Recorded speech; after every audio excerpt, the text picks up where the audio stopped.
My name is Diana Myers, and I was 28 years old on the morning my mother walked into a reading she had never been invited to attend. My parents had cast me out when I was only 13. My offense? I refused to hand over my summer scholarship to my older sister. That single decision ended my place in the family. They stuffed my belongings into a duffel bag, told me I was no longer welcome, and shut the door on me. From that day forward, we never spoke again. My Uncle Harold took me in almost immediately. He gave me a home, taught me how to stand on my own feet, and shaped the person I eventually became. When Harold passed away in January 2025, he left behind 12 commercial properties, an estate valued at $23.7 million, and a will that named me, and only me, as his sole beneficiary. What unfolded inside that conference room on March 14th, along with the quiet move my father had made 2 weeks earlier, is something I'm still struggling to fully explain. But I'll do my best. Welcome back to Hidden Family Revenge. This is where we tell stories about women who quietly draw firm boundaries and what happens when their families finally realize those boundaries are real. If today's story feels familiar, leave a comment telling me where you're listening from. And if you haven't subscribed yet, make sure you do so you won't miss the next story. The morning Harold died, I was asleep 3 floors below his condominium. We lived in the same Capitol Hill building, just in different units with separate leases. I'd moved into my apartment when I was 23, and over the years it had become home. For the past 5 years, my mornings had followed the same routine. Black coffee. No sugar. My glasses. The same black-framed style Harold always wore, though I never admitted I'd copied him. My laptop slipped into my work bag beside a brass fountain pen I always carried in the inside pocket. That pen mattered more than you might think, but I'll explain why later. I had been serving as the chief financial officer of Myers Property Holdings for exactly 3 months before Harold passed away. He'd personally signed the promotion papers, slid them across his desk toward me, and simply said, "You've earned this. Don't make me regret it." That was Harold's version of congratulations. My life wasn't crowded with people. I didn't have a boyfriend. I didn't have a large group of friends. Instead, I had 6 tenants I checked in with every week, an accounting department made up of 4 people, and Margaret Whitfield, Harold's attorney of 22 years, who had gradually become the closest thing I had left to a mentor. I hadn't spoken to my mother in 15 years. She hadn't tried to contact me either. That was the silent agreement we'd both kept. I didn't know her phone number anymore. She didn't know mine. Somewhere in Portland, my parents and my older sister, Tiffany, continued living their lives. I continued living mine. The 274 miles of Interstate 5 separating us felt stronger than any wall anyone could build. I had created a life that occupied exactly the amount of space I needed, nothing extra, nothing missing. Most mornings, that was enough. On the morning of January 9th, I walked upstairs to check on Harold. His bedroom door was already open. The reading lamp beside his bed was still glowing. His body was still warm. He had passed away peacefully in his sleep. He was 71 years old. To explain how everything led to this moment, I need to go back to August 2010 in Portland, Oregon. I was 13. That summer, I earned a place in a 6-week academic enrichment program at Portland State University, focused on mathematics and creative writing. I had completed the application myself. I wrote the required essay after school at the public library because we didn't own a printer at home. When the acceptance letter arrived, I proudly taped it to the refrigerator. 2 days later, my mother asked me to sit down for dinner. Tiffany was 16. My mother calmly explained that Tiffany needed the scholarship more because it would strengthen her future college applications. "You're already the smart one," she told me gently. "Your sister needs this opportunity more than you do." I looked at her. Then I answered with a single word. "No." My father's hand slammed onto the table so hard that the silverware jumped. My mother's eyes instantly filled with tears, the same performance I'd watched her use during parent-teacher meetings whenever she wanted sympathy. "If you can't put your family first," she said, "then you don't belong in this house." I turned toward my father. He stayed completely silent. Tiffany never even looked up from her phone. I walked to my bedroom, packed a duffel bag with 2 changes of clothes, grabbed my library card, peeled my scholarship letter off the refrigerator, and left. That night, I slept on my friend Laura's couch with the bag tucked beneath my head. The following morning, Laura's mother made me toast and gently asked whether I wanted to call someone. I quietly shook my head. A few minutes later, the phone rang. It was Harold. He was my father's older brother, living in Seattle and running a successful commercial real estate company. I'd only seen him a handful of times during family Thanksgivings, but for nearly 2 years we'd exchanged emails about books. He had once sent me a reading list, and I kept writing back. He was the only adult in my family who ever asked me what I was reading. "Diana," he said, "pack whatever you have." That same afternoon, he drove down from Seattle. A black sedan pulled up outside Laura's house. The driver's window was open. No sunglasses. No horn. He simply waited. I walked outside carrying my duffel bag. He looked at the bag. Then he looked at me. "Is that everything?" "Yes." He didn't hug me. He didn't criticize my parents. He didn't make a dramatic speech.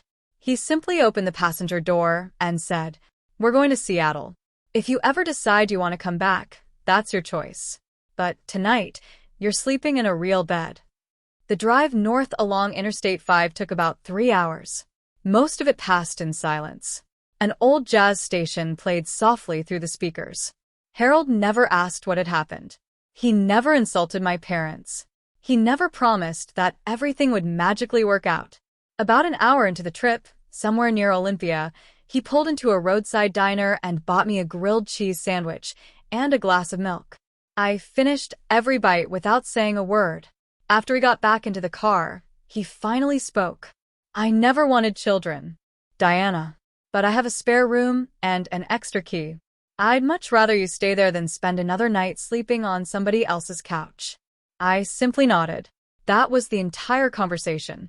Later that evening, I stood inside the guest room of his Capitol Hill home, a room that would become mine for the next 10 years, and quietly looked around. I stood by the bedroom window and stared outside. On clear evenings, that window offered a perfect view of Mount Rainier, glowing soft shades of pink as the sun disappeared beyond the horizon. That night the mountain was hidden behind thick clouds, but I knew it was still there. A few moments later, Harold appeared in the doorway, resting one shoulder against the frame. "I've been expecting something like this," he said quietly. "I've watched how they treat you, every holiday. I just never knew when it would finally happen." He wished me good night, gently closed the door, and walked away. That was the final night anyone in my family ever made me wonder whether I had a safe place to sleep. 15 years is far too much life to fit into just a few minutes, so I'll tell you only what truly mattered. That fall, Harold enrolled me at Lakeside School. It was private, demanding, and filled with students who cared far more about preparation than family backgrounds. Harold paid every tuition bill without ever making a speech about sacrifice. He had only one rule. Your money belongs to you. Your choices belong to you. Mine belong to me. When I turned 14, he gave me a heavy brass cross fountain pen with warm gold tones.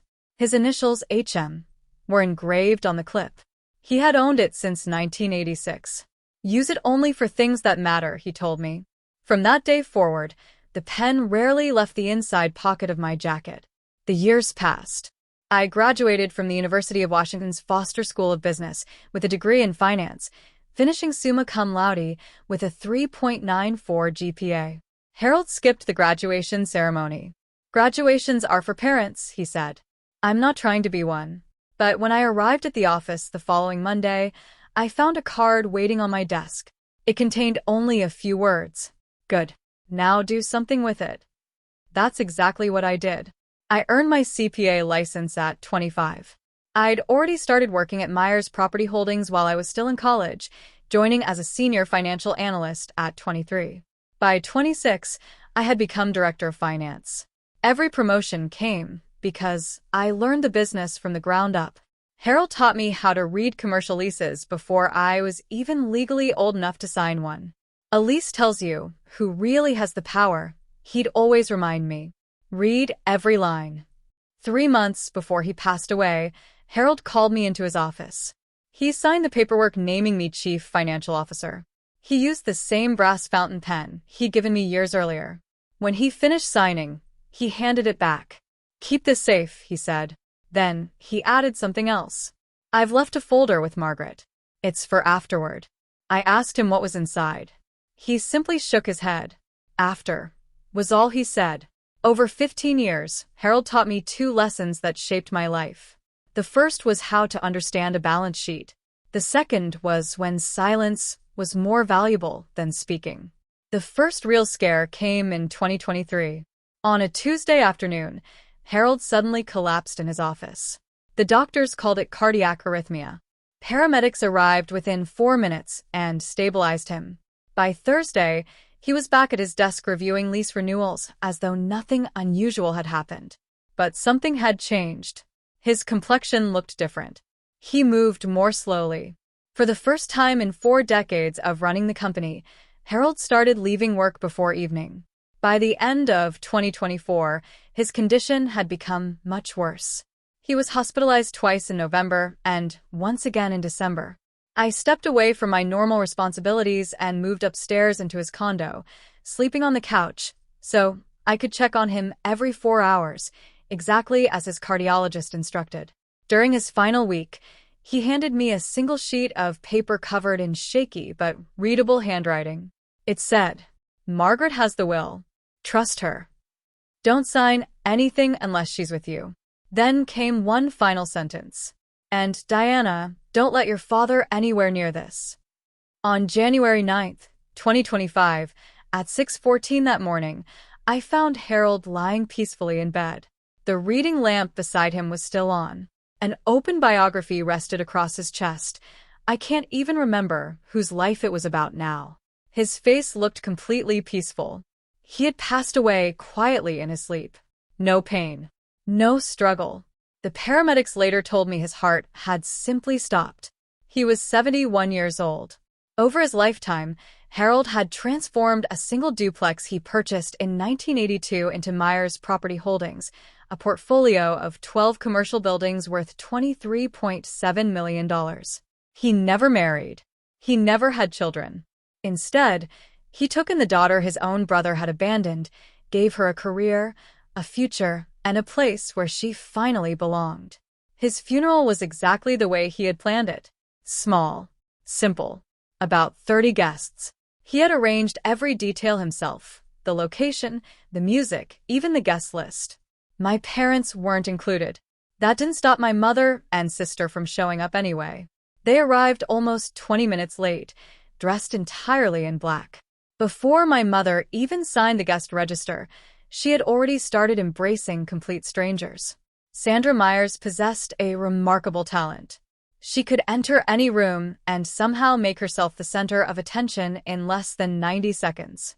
At Harold's reception, she floated from guest to guest as if she were the host. She hugged the catering staff. She warmly shook hands with Harold's property manager and sighed dramatically. "He was such a wonderful man, my dear brother-in-law." The truth was she'd met Harold only a couple of times in her entire life. Meanwhile, Tiffany stayed near the back of the room, quietly filming everything on her phone. Later that day, she uploaded the video to Instagram with the caption, "Saying goodbye to a great man." It collected 214 likes. She was 31 years old, married with 2 children, yet still more concerned with impressing strangers online than honoring the man whose funeral she had attended. "My father never showed up." Sandra casually told people he had to work. Later, one of my cousins mentioned he'd stayed behind in Portland. I wasn't surprised. Richard Myers had always preferred avoiding difficult situations rather than facing them. Richard Myers never appeared unless money was involved, and at that point, no one had even told him what Harold's estate was worth. I was standing beside the coffee station when Sandra approached me. The scent of department store perfume mixed with hairspray surrounded her. She rested both hands on my shoulders and looked into my eyes for the first time in 15 years. "Diana," she said softly, "blood is blood. Let's not let the past control today." I didn't answer. I picked up my coffee, turned around, and walked to the opposite side of the room. A few moments later, Tiffany stopped me near the coat rack. "Mom's really hurting," she said quietly. "You should talk to her." I'm sure she'll explain everything. She blinked when I remained silent. I think she expected me to give in.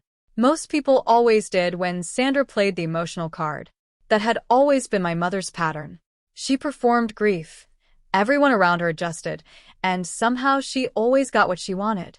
This time, I refused to adjust. I slipped on my coat and headed for the exit.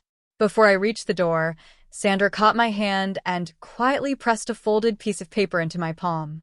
It was her phone number, written in the same rounded handwriting I remembered from the grocery lists taped to our refrigerator when I was 12. Without thinking, I slipped it into my pocket. Later, I realized that was a mistake. 3 days after Harold's funeral, I rode the elevator to the 14th floor of the Morrison and Sullivan building downtown. The receptionist escorted me into a corner conference room surrounded by floor-to-ceiling windows overlooking the western skyline. Mount Rainier stood in the distance, bright against the clear January sky. Margaret Whitfield was already waiting.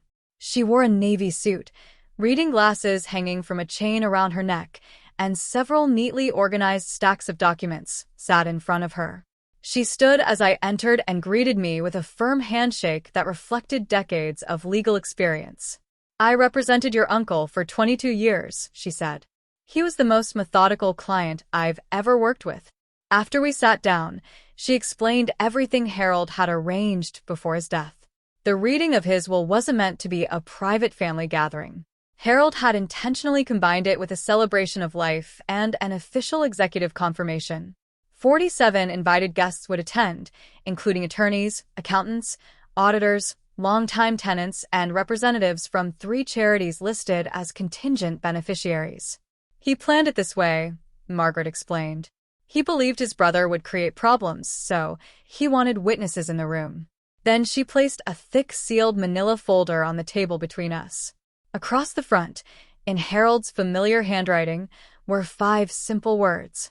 "Diana, open after I'm gone." "He left strict instructions," Margaret said. "This stays sealed until after the funeral, and you open it only when you're alone." I picked it up. It felt heavier than it looked. Then Margaret added something else. "Harold didn't trust your father. He made that perfectly clear the day he updated his will." Questions immediately filled my mind. But Harold had taught me patience. If the answer is already sitting in your hands, there's no need to rush it. You take it home. You wait. So I carried the folder back to my apartment, and I left it unopened. For now. 3 days later, the messages began. I was reviewing a lease renewal for one of our Belltown properties when my phone vibrated. An unknown number. A long text message.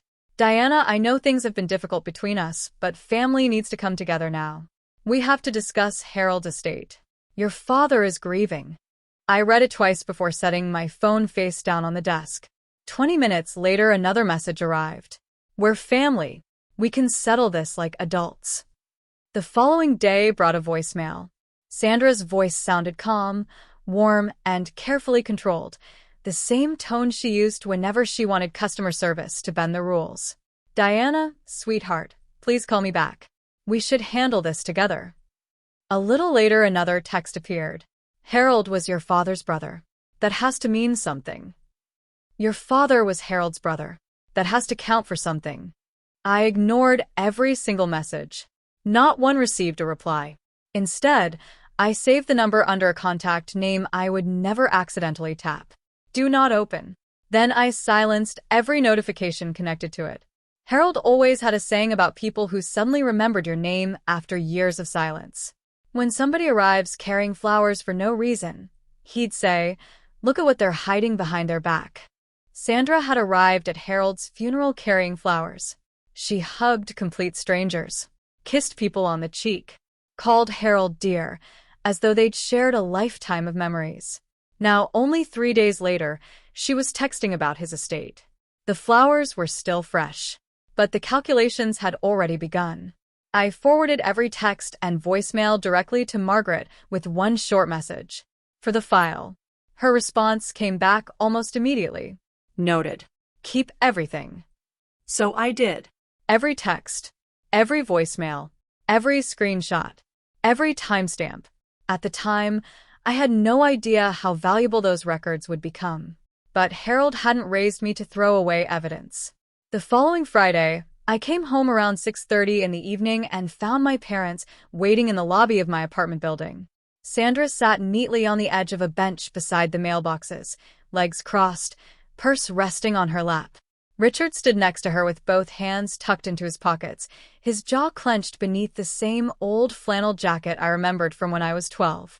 Judging by their expressions, they'd been waiting for quite a while.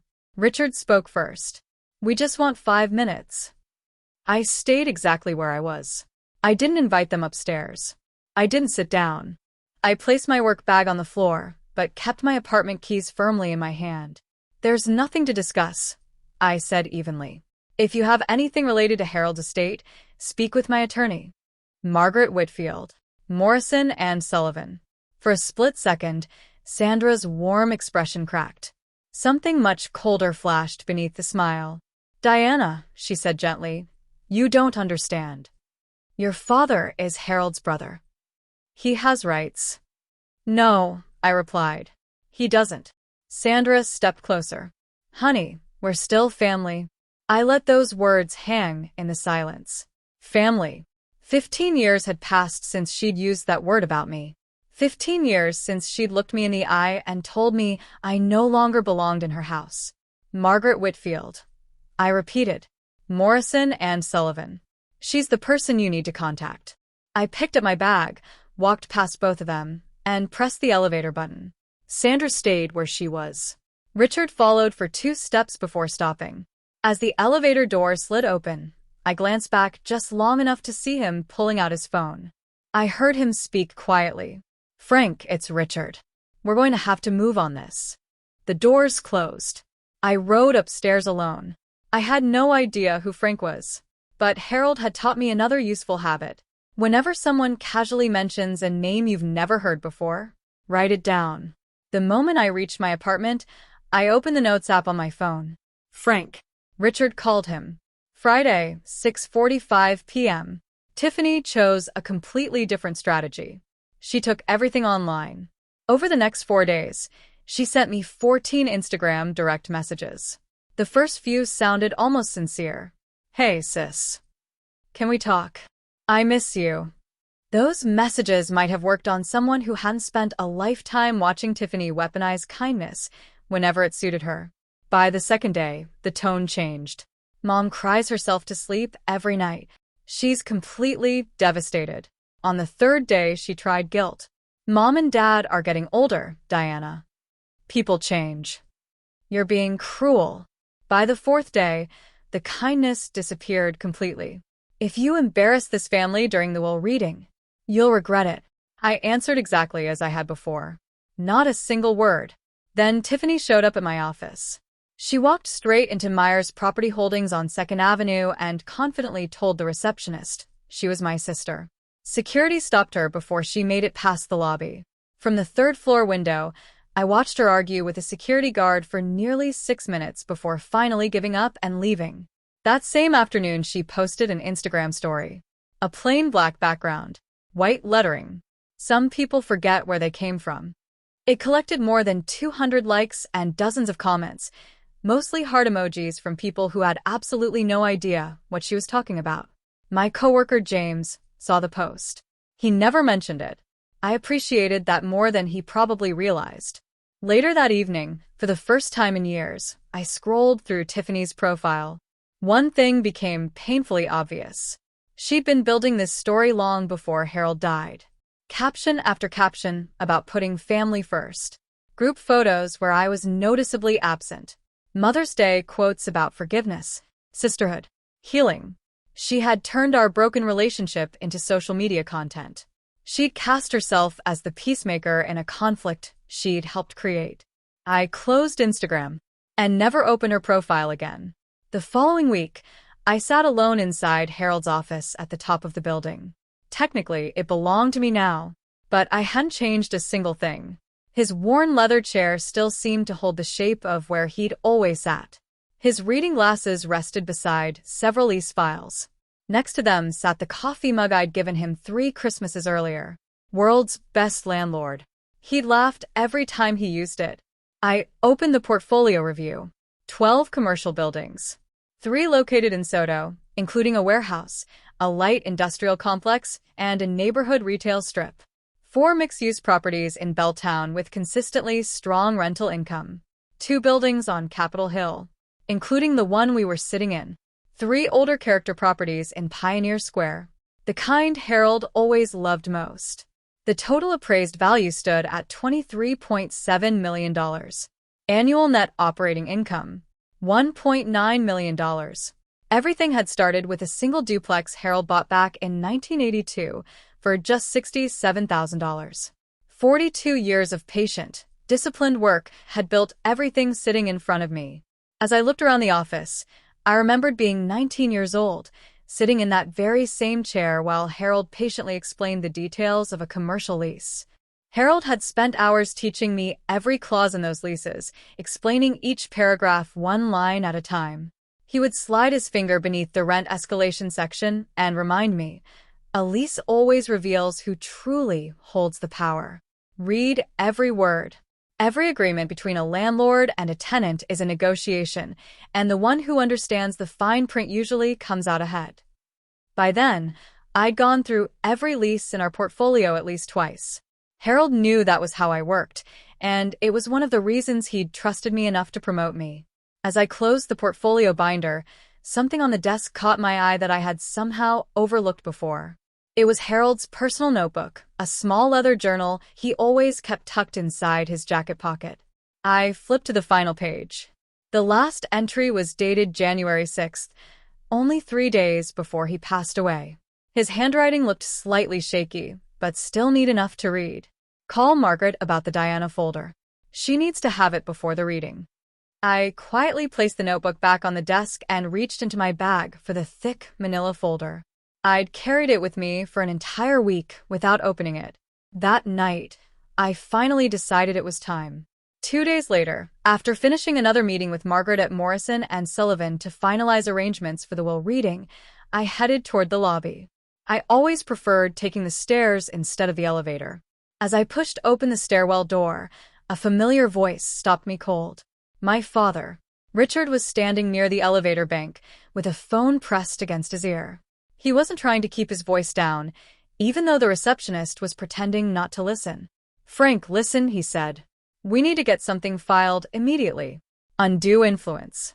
Harold was sick for the last 6 months. Everyone knows that. We have to move before she signs anything." I froze instantly. Stepping behind a large potted plant near the wall, I held my breath and stayed perfectly still. For a few seconds, I could hear only the faint sound of Frank replying on the other end, too muffled to understand. Then my father spoke again. "I don't care what it costs. He never had children. That estate belongs back with family. That's how this is supposed to work." Another silence followed. When Richard spoke again, he lowered his voice, but not enough. "Just make sure everything's ready by the 14th. That's the day of the reading." The call ended. He slipped his phone into his pocket, straightened his jacket, and walked toward the parking garage without ever realizing I had been there. I remained against that wall for nearly a full minute before slipping out through the rear exit. The moment I reached my car, I called Margaret. "My father has hired a lawyer," I told her. "Someone named Frank. They're preparing an undue influence claim, and they want it filed before the reading." Margaret was silent for several seconds. "Thank you for telling me," she finally replied. "I'll handle it from here." "Should I do anything?" "No," she answered calmly.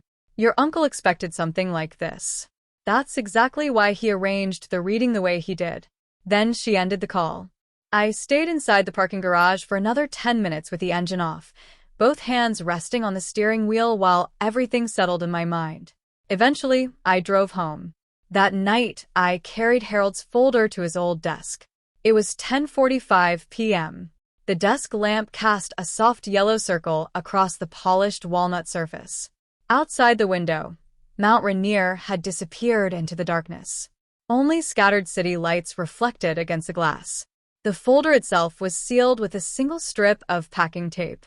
Across the front, written in Harold's familiar handwriting, were the words, "Diana for after." I carefully peeled the tape away. Inside were only 2 items. The first was a handwritten letter from Harold, 3 full pages dated June 14th, 2024, the same day his will had been officially notarized. His handwriting was stronger then, steady and confident, written while he was still healthy. Beneath the letter rested a stack of 11 business envelopes held together with a rubber band. Each envelope carried Harold's Seattle address. Each return address came from Portland, and every one of them was written in my father's handwriting. I opened Harold's letter first.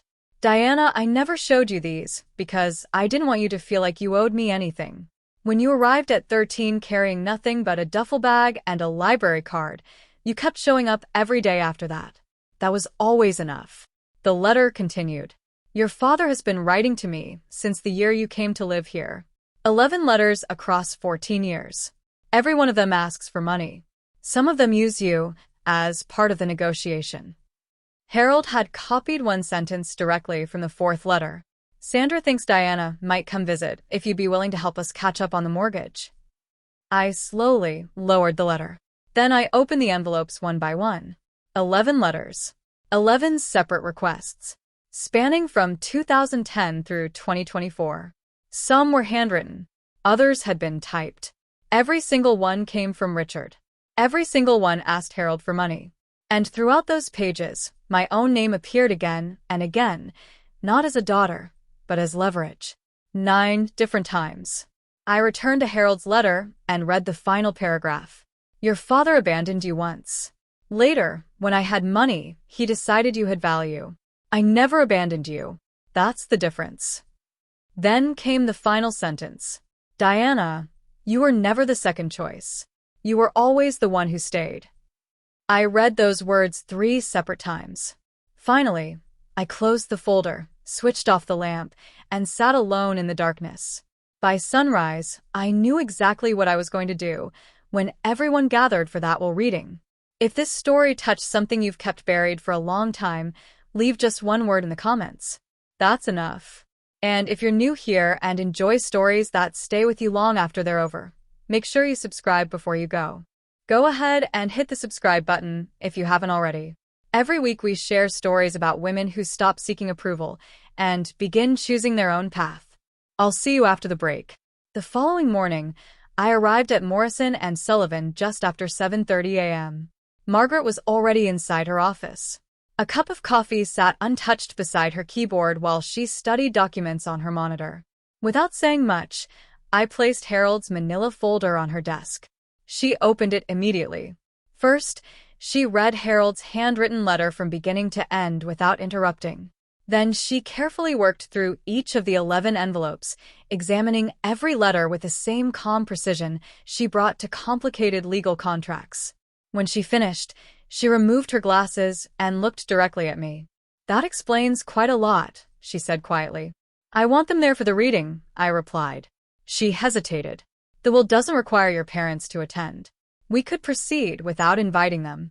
I know, I answered. But if they're going to create a scene, and they will, I want 47 people there to watch it happen. Including you. Margaret studied my face for several moments before opening a legal pad and beginning to write.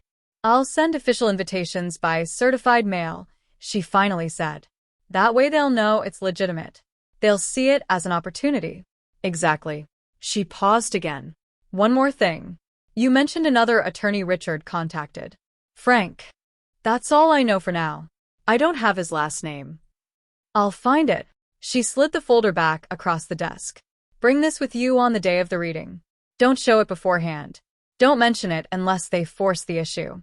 If they escalate matters, we'll use it. If they don't, it simply becomes part of the record. I nodded. Then Margaret leaned forward. Your uncle designed this reading like a courtroom. Witnesses. Documentation. Public accountability. He understood exactly who your father was. Before he died, he surrounded you with protection. I picked up the folder again. It didn't feel heavier. It simply felt different. Not like paper anymore. Like evidence. I'm not worried about them seeing that room, I said. I want them to. Margaret mailed the invitations by certified delivery the very next morning. 4 days later, my phone rang. It went to voicemail. Sandra's voice was calm, carefully rehearsed, carrying that familiar sweetness she always used whenever she wanted to sound reasonable. Honey, we know what you're trying to do. Your father and I have already spoken with an attorney. If necessary, we'll challenge Harold's will. We'd rather settle this peacefully, but we will fight if we have to. I hope you'll make the right decision before it comes to that. I listened to the recording twice. The second time I noticed something. She hesitated before saying the word attorney. She'd obviously practiced that sentence beforehand. She wanted the word to sound intimidating. Instead, it sounded like someone repeating dialogue from a daytime television drama. I typed out the voicemail word for word and emailed it to Margaret with a single sentence. Add this to the file. Less than an hour later she replied. Noted. Then she added one more detail. By the way, your parents' invitation was hand-delivered to their hotel yesterday. They've already RSVP'd. I read that message twice. Their hotel. In Seattle. That meant Sandra and Richard had been in the city for days. Not mourning Harold back in Portland. Not working, like Sandra had claimed during the funeral. They'd driven north, checked into a hotel, and spent the week planning, strategizing, and talking with lawyers named Frank. I forwarded the voicemail one last time and asked Margaret a single question. Do we know the attorney's full name yet? Her reply arrived at 11:16 that night. Frank Delaney. Solo practice. Tacoma. He has prepared intake paperwork, but hasn't filed anything yet. Frank Delaney. Tacoma. I opened Harold's notebook and wrote the name directly beneath Harold's final handwritten note. For some reason, it felt like exactly where it belonged. There were still 2 weeks before the reading. Everything was moving forward. And through all of it, I still hadn't raised my voice once. 1 week before the reading, Margaret invited me back to her office to explain exactly where we stood legally. She closed the office door, poured each of us a glass of water, and laid everything out with complete clarity. Harold's will had already been properly notarized and officially filed with the King County Superior Court. 6 days before signing it, Harold's physician had also recorded a full video evaluation confirming that he was mentally competent. Margaret explained that wealthy estates often followed that procedure. But Harold insisted on it himself, she said. He wanted every possible challenge eliminated before it could begin. According to the will, I had been named both the sole heir and the sole personal representative of the estate. Margaret carefully explained the distinction. Being the sole heir means every asset ultimately belongs to you. Being the personal representative means you're responsible for administering the estate itself. You decide when assets are managed, transferred, or distributed according to Harold's instructions. They're separate legal powers. And you have both. She continued explaining Washington law. Once the court officially confirms your appointment, I can request what's called non-intervention administration. She saw the question on my face and explained further. It allows you to administer the estate without needing ongoing approval from the court. You'll have authority to manage property, oversee finances, and distribute assets without asking a judge for permission every step of the way. Courts usually approve it when an estate is financially sound and the executor is clearly identified in the will. Then she looked at me and said, "Now, let's talk about the only 3 legal grounds on which someone can actually contest a will." Margaret leaned back slightly before explaining the only 3 legal reasons someone could challenge Harold's will: undue influence, lack of testamentary capacity, or fraud. She assured me that none of those claims had any basis. The will had been properly executed. Harold's recorded medical evaluation clearly confirmed he was mentally competent, and 12 years of documented communication with the firm consistently reflected his intentions. After a brief pause, she added, "Frank Delaney officially opened a case with the bar 2 weeks ago. He's representing your father. Will he be allowed to attend the reading?" I asked. "Only if we invite him," Margaret answered calmly. "And we have no plans to do that. And if they decide to file afterward?" She folded her hands neatly on the desk. "They're free to try. They'll almost certainly lose, but they'll spend a great deal of money, and they'll slow down the administration of the estate." She held my gaze. "Are you ready for that?" "I am." The evening before the reading, I left the Myers property garage shortly after 6. As I approached my Audi, I saw Tiffany waiting beside the driver's door. She was leaning casually against the car with her phone held low, but the glowing red recording light was obvious even from several feet away. "I just want to talk," she called. 5 minutes. That's all. I stopped where I was. "Not while you're filming. And not here. I'm not recording." "Tiffany, I can see the light." She lowered the phone but never actually ended the recording. "Fine," she said. "Can we at least talk tomorrow before everyone arrives?" Her face tightened. "You're really planning to humiliate us, aren't you?" I unlocked the car. "I'm not the one who has anything to be embarrassed about." For a brief instant, her voice faltered. I caught a glimpse of something genuine beneath the performance. She was afraid. All her life, she'd been treated as the favored daughter. Tomorrow, in front of a room filled with strangers, that position was about to be challenged for the first time. For a second, I almost responded. Almost. But as I pulled away, she quietly raised her phone again and snapped a picture of my license plate. Just in case. Maybe she wanted proof of where I'd been, what I drove, or how much I owned. Tiffany gathered information the same effortless way Sandra gathered sympathy, without always knowing how she'd use it later. On my drive home, I called Margaret. "Everything is ready," she assured me. "All 47 guests have confirmed. The court reporter is booked, and every document is in order." She paused before continuing. "If anything unexpected happens, I'll deal with it first. Don't say anything until you're ready." "I understand. Get some rest, Diana." I never managed to. By 6 o'clock on the morning of Friday, March 14th, 2025, I was already awake before my alarm rang. I followed the same routine I always did. I brewed black coffee with no sugar and poured it into the same mug I'd used for the last 3 years. After brushing my teeth and putting on my glasses, I stood in front of the closet for nearly a minute before choosing the outfit I'd already decided on. A perfectly tailored black suit with simple lines and no jewelry except the small silver stud earrings Harold had given me when I became a CPA. I slipped the brass pen into the inside pocket of my jacket. It felt cold against my chest at first, then slowly warmed, somehow carrying more weight than a simple pen ever should. The craft folder sat on the kitchen counter waiting for me.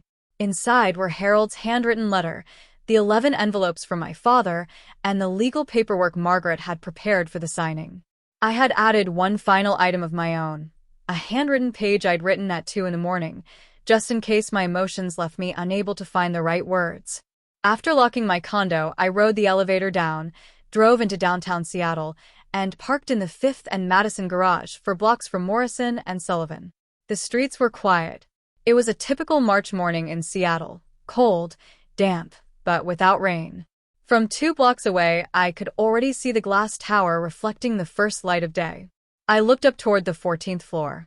Somewhere else in the city, my mother was getting dressed in the black outfit she'd chosen for the occasion. Somewhere, my father was checking his phone, waiting for Frank Delaney to call. Somewhere, Tiffany was probably deciding the best angle to record everything. And I stood alone on the sidewalk with Harold's brass pen in my pocket and 15 years of silence behind me. What surprised me most was that I felt absolutely nothing. I walked inside. I arrived 30 minutes before anyone else was expected. The conference room had already been arranged exactly according to Harold's instructions. 47 chairs formed a large horseshoe around the central table. Every seat had a neatly printed cream-colored name card waiting on it. At the front sat one chair without any name. Mine. Margaret stood near the window organizing 3 carefully arranged stacks of documents. Behind her, Mount Rainier stretched across the enormous glass wall, its snow-covered peak glowing beneath a clear morning sky. It looked unusually close, almost as if it had shifted toward the city overnight. In one corner, the court reporter was preparing her stenograph machine. Near the back, 2 auditors from Kaner and Lowe quietly reviewed financial records. I recognized Beatrice Hartley from the Northwest Children's Fund. She greeted me with a small nod. David Olson from the Pacific Veterans Trust was focused on his phone, while Catherine Doyle from the Seattle Public Library Foundation was already seated with her hands folded in front of her.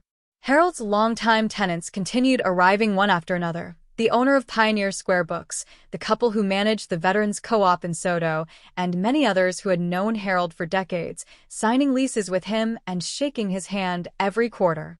I placed the craft folder beside my chair, took my seat, and adjusted my glasses.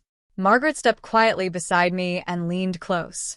"If anything unexpected happens," she whispered, "I'll deal with it first. Then, when you're ready, you speak." "Not until then," Margaret reminded me. I gave a quiet nod. "Good." She straightened her blazer before checking her watch. They confirmed their attendance for 10 o'clock. Right now, it's 9:32. 28 minutes remained. I turned my attention toward the mountain beyond the glass wall and silently waited. By 9:55, the conference room was beginning to fill. 31 guests had already taken their seats while the rest gathered around the coffee station, speaking in low voices. Then Sandra entered. She was wearing the same black dress I'd noticed at Harold's funeral, the one she'd recently purchased. As she turned, I spotted the price tag, still tucked beneath the back of the collar. She'd never taken it off. I couldn't decide whether she'd simply forgotten or left it there intentionally. Sandra had always been fond of returning purchases. Richard came in a couple of steps behind her.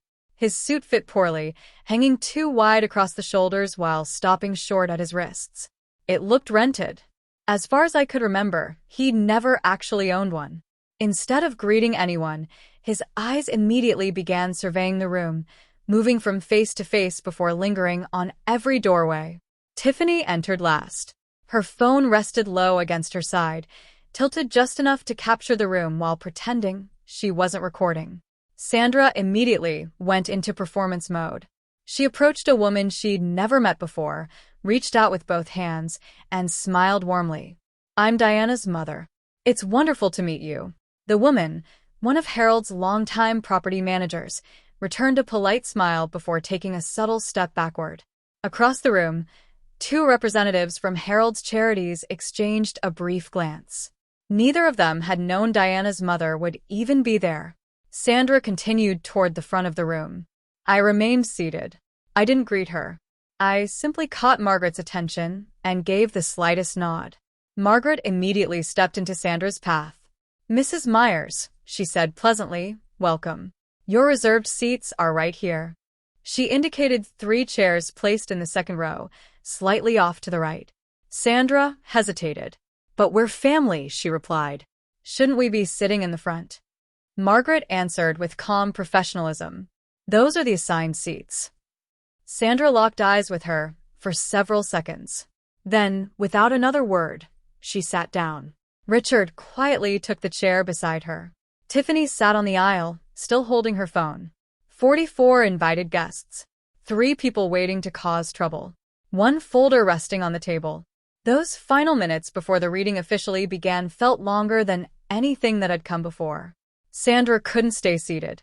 She wandered over to Beatrice Hartley, who was reading her program beside the coffee station.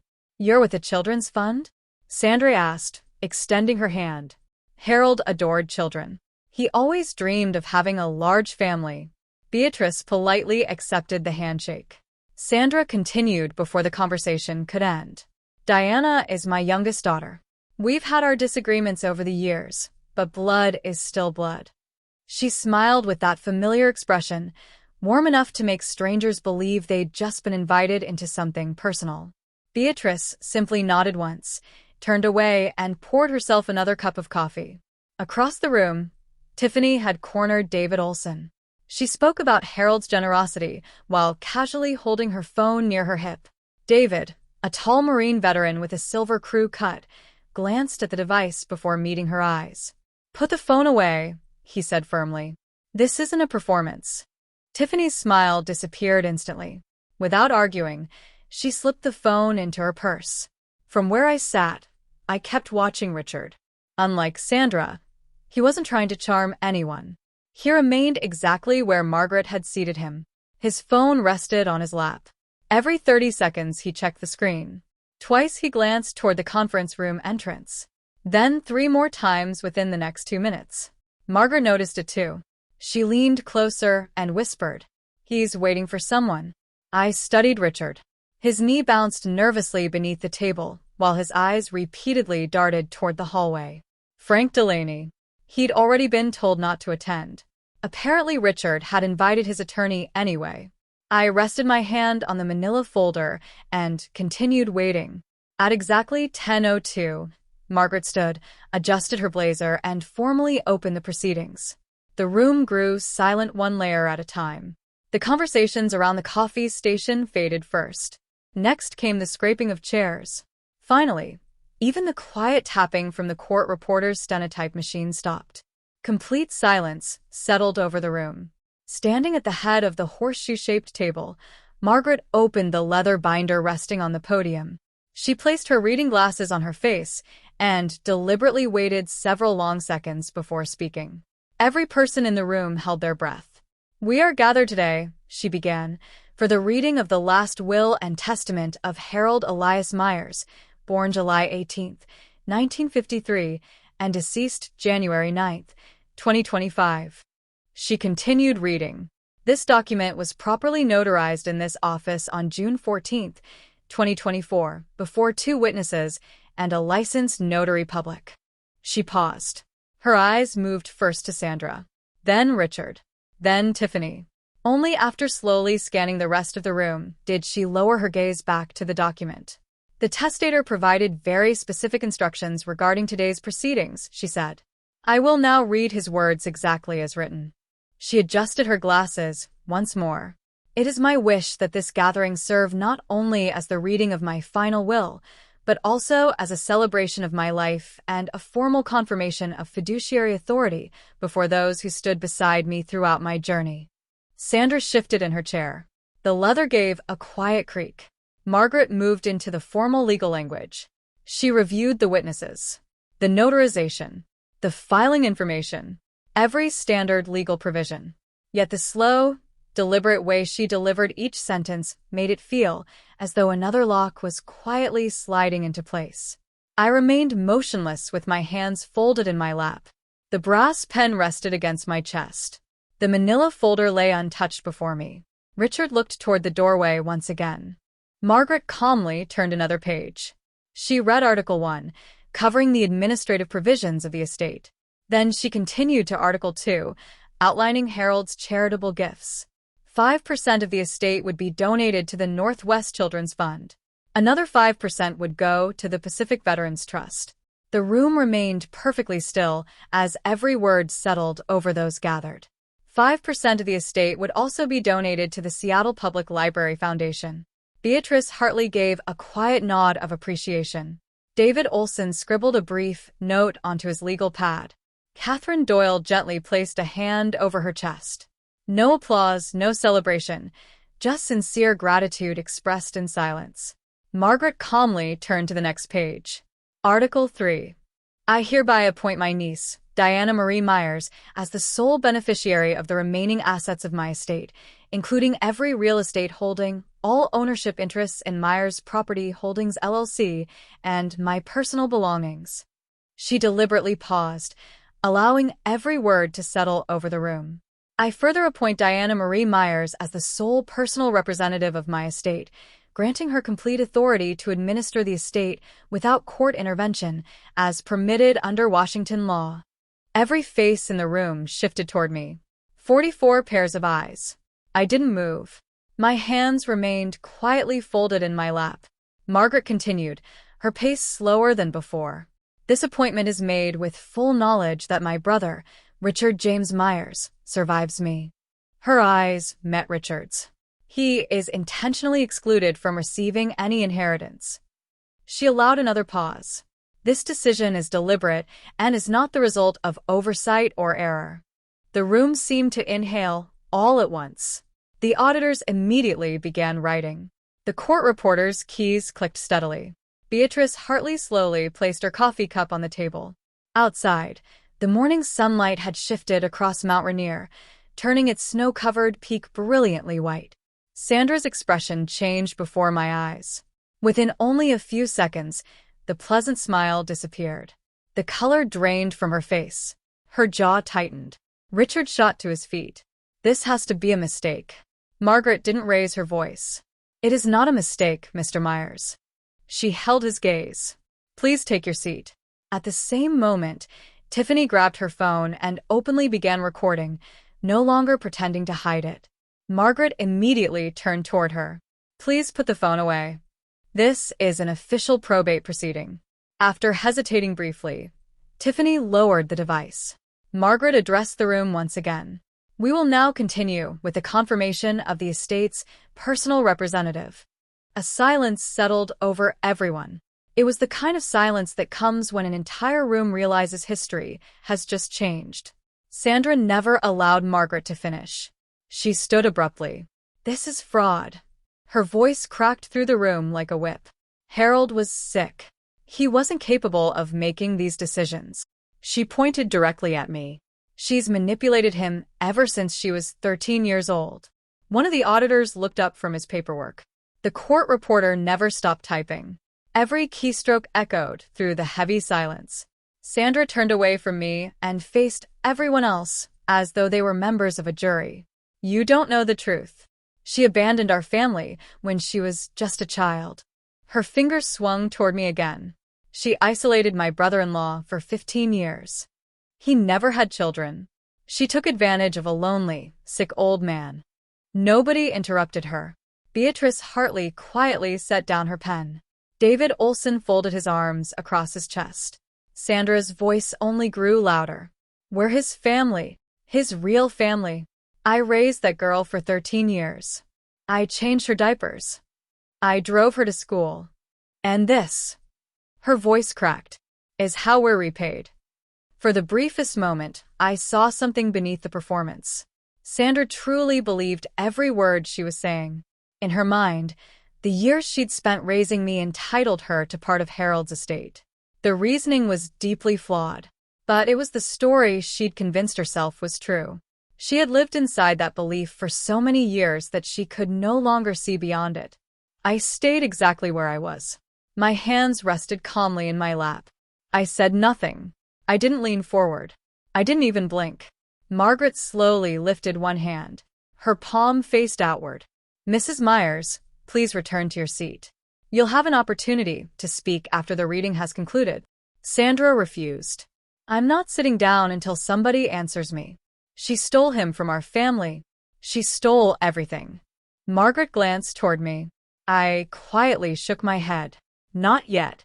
Richard slowly stood, looking like a man who had rehearsed this speech many times. "My brother wasn't well," he said. "During the last 6 months of his life, he could barely make it from his bedroom to the kitchen. Diana controlled every part of his life. She decided who could visit him. She controlled every document he signed. That's undue influence. That's enough to challenge this will." Margaret patiently waited until he had finished speaking. Only then did she adjust her glasses. Her voice remained as calm as if she were correcting a routine paperwork mistake. "Mr. Myers, under Washington law, contesting a will cannot be based on personal disagreement. It requires one of 3 legally recognized grounds: undue influence, lack of testamentary capacity, or fraud." She lifted a document from the stack before her. This will was properly notarized on June 14, 2024. 6 days earlier, on June 8, Harold's physician completed a formal mental capacity evaluation. The entire examination was recorded on video and remains securely archived with this office. She placed the document back on the table.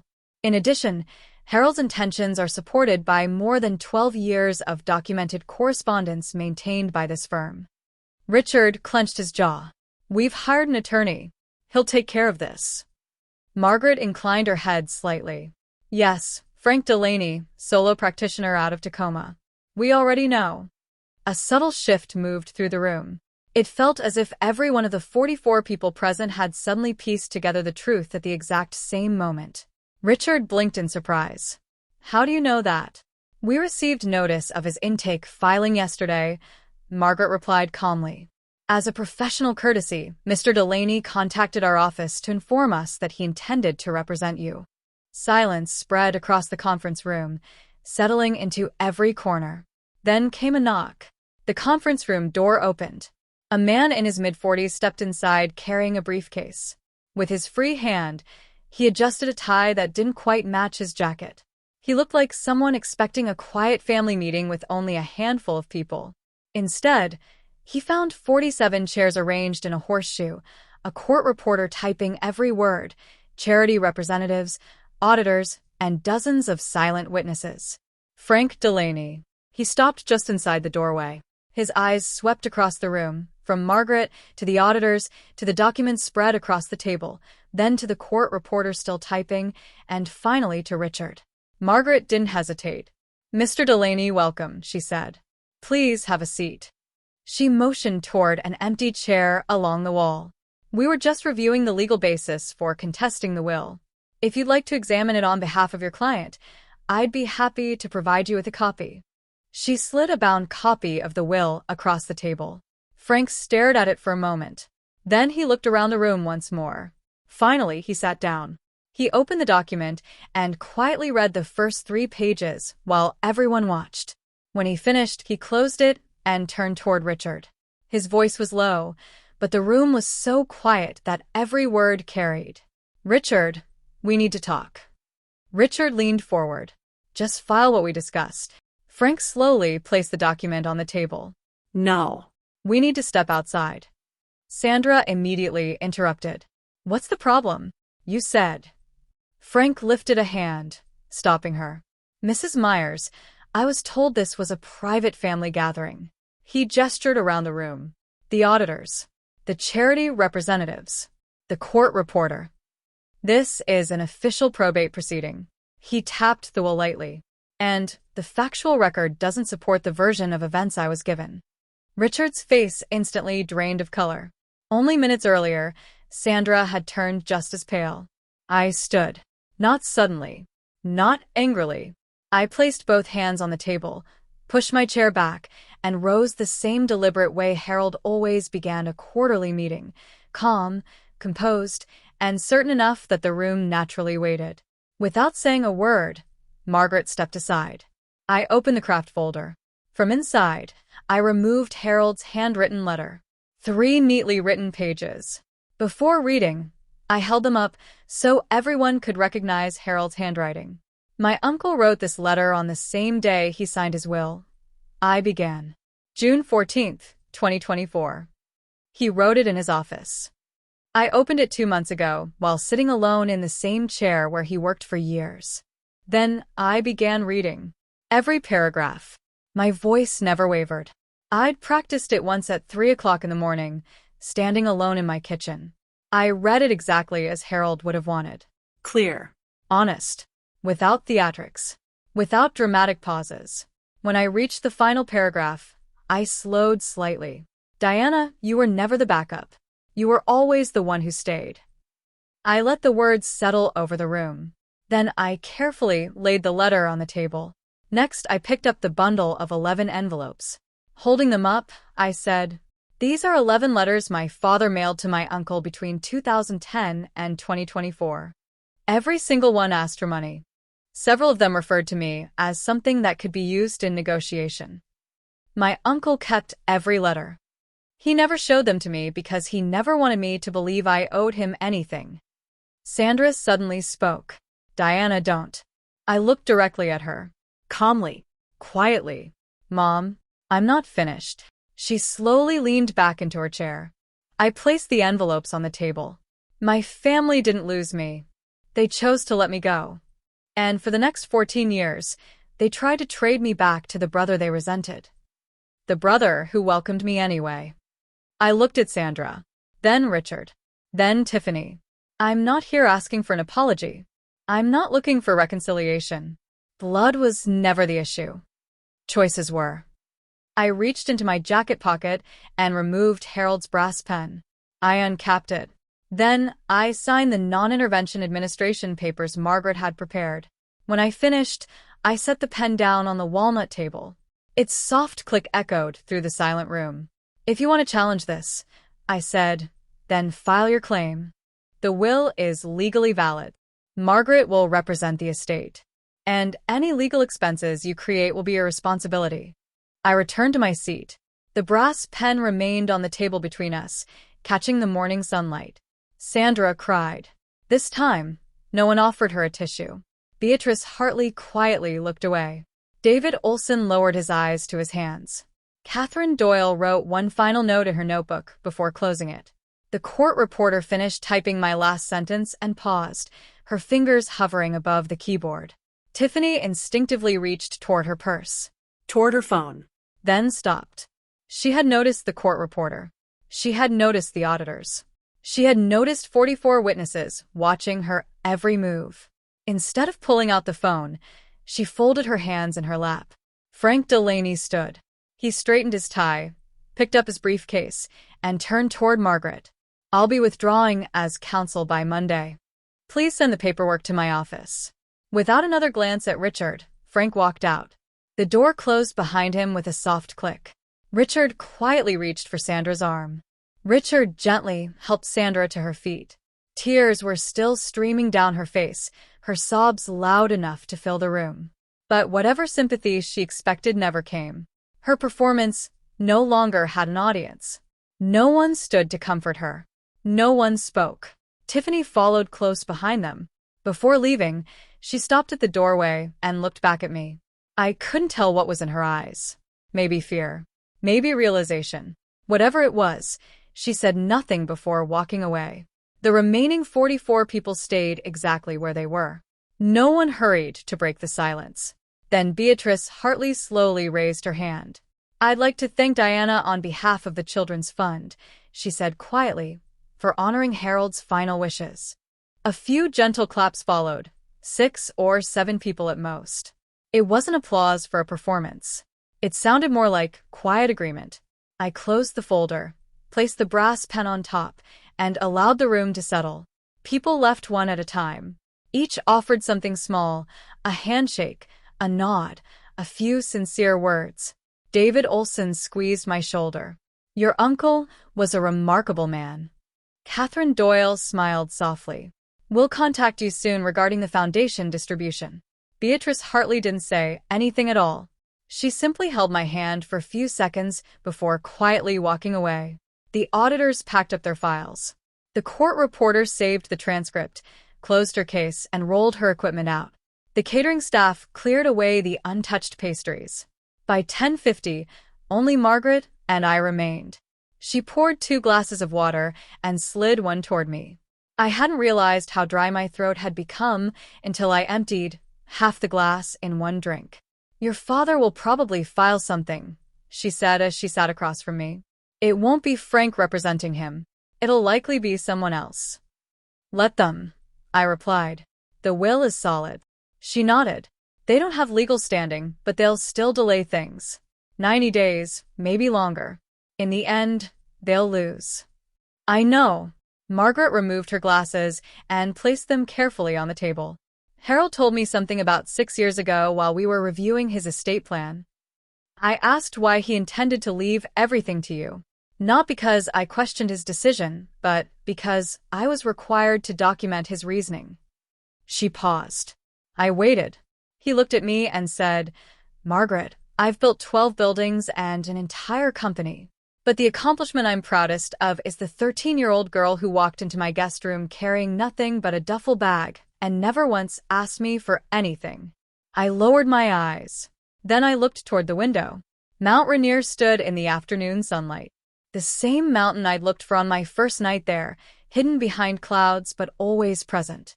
I slipped the craft folder into my work bag. It had found its permanent home now. Not in Harold's office. In mine. "Go home," Margaret said gently. "Get some rest. The estate will still be waiting for you on Monday." I stood, shook her hand, and walked out of Morrison and Sullivan into the cool Seattle afternoon. 6 months later, I was sitting behind Harold's old desk, my desk now, reviewing the purchase of a mixed-use building in Pioneer Square. Price, $4.2 million. It was my first acquisition as sole executor. Harold would have approved. It was an older building with solid foundations, exactly the kind of investment that rewarded patience. Richard filed his challenge in April using another attorney. Within 90 days, the court dismissed the case. No evidence. No legal grounds. No standing. The estate recovered $84,000 in legal defense costs from him. His auto repair shop became subject to wage garnishment beginning in August. Sandra mailed one last letter in September. The handwriting on the envelope was instantly familiar, the same rounded letters I'd seen on grocery lists when I was 12. I never opened it. Instead, I placed it in my desk drawer beside Harold's notebook and quietly closed the drawer. James casually mentioned over coffee that Tiffany had deleted her Instagram account sometime in July. I never checked to see if it was true. There was no reason to. The portfolio now included 13 buildings worth a little over $28 million. Harold had entrusted me with the company. My intention was simple. Run it exactly the way he taught me. Read every detail. Speak only when necessary. And never sign a document without Margaret reviewing it first. I picked up Harold's brass pen from the corner of the desk. The engraved initials, HM, had become smooth after years of use in his pocket. I uncapped it and began writing. Not to anyone specific. Just writing while the memories were still clear. Some words belong in official files. Others are written only for yourself. Over the 15 years between the night I arrived carrying a duffel bag and the morning Harold's will was read, he taught me one lesson above all others. Family isn't defined by shared blood. Family is the person who stands beside you when you have nothing and chooses to stay. Once you truly understand that, the people who walked away from you years ago lose the power to reach you. That isn't bitterness. It isn't revenge. It's a boundary. And sometimes, a healthy boundary is the greatest form of wealth a person can possess. That was Diana's story. 15 years of silence. One folder. 47 witnesses. If this story reminded you of someone who needs to hear it, send it to them. Thank you for watching. Leave a comment, subscribe to the channel, and I'll see you in the next story.